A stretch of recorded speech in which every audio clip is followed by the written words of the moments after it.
Let us understand details related to subqueries. We'll also briefly discuss about nested subqueries, which is very important. We can have queries in from clause, and such queries are called as subqueries. Subqueries are commonly used with queries using analytic functions to filter the data further. We will see details after going through analytic functions as part of this section. Don't worry too much about if you do not understand when I say analytics functions at this time. It is mandatory to have alias for the subquery in Postgres. Subqueries can also be used in where clause with in as well as exists. In and exists are special operators to filter the data. When we use in or exists, we can actually specify subqueries after in or exists or not in or not exists. As part of the subquery, we can have join-like conditions between tables in from clause of the main query and subquery. Such queries are called as nested subqueries. If you want to see an example, you can see it here. This is how it will look like. You have the main query saying select star from order items y where y dot order item already not in, and as part of the subquery that is defined as part of not in, you can see there is a join between order items dot order item already and orders dot already. This is how a nested subquery will look like. I just want to show an example because it is very important. We will run this at a later point in time and you will see the results as well. That being said, let's go back here. Let's load the SQL magic, and also let's create database underscore URL environment variable. This is the simplest example for a subquery. I just said select star from, in circular brackets, select current date, which is to get the current date. It is also a query, and this is how it will look like. And then you can provide alias like this. You have to provide an alias in Postgres for the subquery. If you don't have alias, it will fail. You can see that it failed. However, if I undo and if I run, it will work. As is not mandatory. You can remove as and still provide the alias as q here, and still it will work. But some people follow it as a practice to have as while specifying the aliases. If you want to follow that practice, you can specify as like this.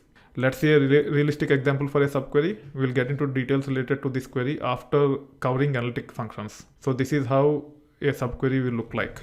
So there are two levels of subqueries in this. This is the first level. It starts from here and ends here. I named it as NQ1. NQ1 stands for nested query. In this, again, as part of the from clause, you can see another subquery. It is named as NQ. In most of the databases, you can have as many levels of subqueries as you want. However, it is not a good practice to have more than 3 levels. If you are developing a query with more than 3 levels of subqueries, then you might have to look into it and redesign the whole logic. That being said, this is how a 2-level subquery will look like. If you don't understand this query, don't worry too much about it. You will understand once we go through the analytic functions. I just want to show a realistic example where we have to use subqueries. This is one of the example. In this case, I'm trying to get top 5 products every day based on the revenue, and you can actually see the results here.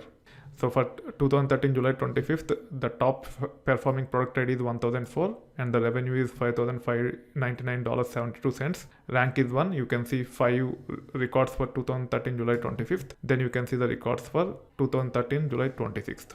So to achieve these kind of results on top of our transactional tables, we have to use subqueries. Without subqueries, it is not possible. Multiple realistic examples for nested subqueries. Now we are talking about nested subqueries. All these examples use either in or exists operator. So you can see here, I have already highlighted this before. We have the main query.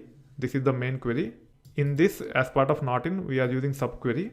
The tables in the main query and the table in the subquery are joined using the condition like this, and hence it is called as nested subquery. You can see the results. You should be able to see that there are no orders in order items where there are no corresponding records in orders. These are expected results, and hence we are good to go. This is with in instead of not in, and you should be able to see the results. You can also get the count. We have 172,198 records in order items, and hence we should be getting that in this case. You can see the count as 172,198, which means the nested subquery is working as expected. This is with exists operator.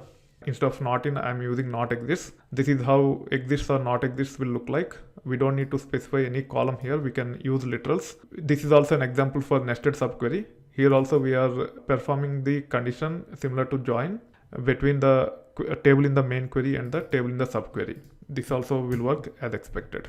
As we don't have any records in order items where there are no corresponding records in orders, we got 0 rows as output.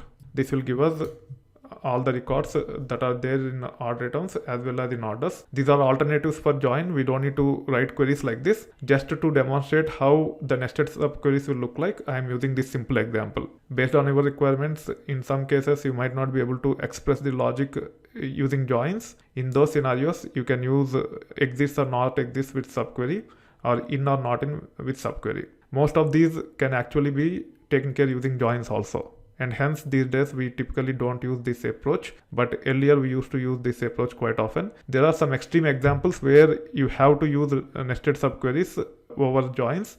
Don't break your head on those things at this time, but make sure that you understand there is a concept of nested subquery, and if you go through the query, you should be in a position to understand what it is doing, and then you can improvise on top of it if there is a requirement to enhance the existing queries.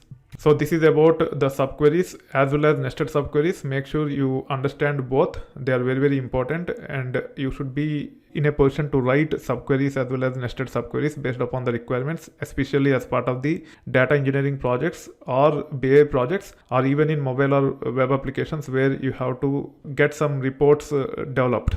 In those cases, you have to use these type of queries, and hence you have to be comfortable with this.